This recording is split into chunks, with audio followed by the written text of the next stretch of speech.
આજરોજ સાબરકાંઠા જિલ્લા સહકારી દૂધ ઉત્પાદક સંઘ તથા સાબર ડેરી દ્વારા બાયડ તાલુકાના સાઠંબા ખાતે ઝોનલ મીટિંગનું આયોજન કરવામાં આવ્યું હતું। આ પ્રસંગે સાબર ડેરી ચેરમેન તથા અમૂલ ફેડરેશન ચેરમેન શ્રી શામળભાઈ પટેલની વિશિષ્ટ ઉપસ્થિતિમાં તથા ડિરેક્ટર શ્રી સુભાષભાઈ તથા અન્ય મહાનુભાવોની હાજરીમાં દીપ પ્રાગટ્ય કરી સંપન્ન થયો હતો।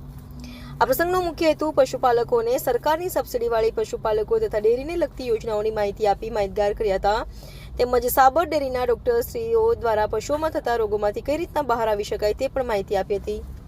તો સાબર ડેરી અમૂલ ફેડરેશનના ચેરમેન શ્રી શામળભાઈ દ્વારા દૂધની ગુણવત્તા બેક્ટેરિયા રહિત રહે અને મંડળીની સાફ સફાઈ ઉપર ખાસ બહાર મૂકવામાં આવ્યું હતું। સાહેબશ્રી દ્વારા પશુપાલન વ્યવસાય ખેડૂતો માટે આવકનો મુખ્ય સ્ત્રોત છે અને આ વ્યવસાયમાં દરેક પશુપાલકે ખૂબ દિલ લગાવી તકેદારી રાખી આ વ્યવસાય કરવો જોઈએ તેવું ભાર મૂકી જણાવ્યું હતું। રિપોર્ટર રસિક પટેલ, સાબરકાંઠા।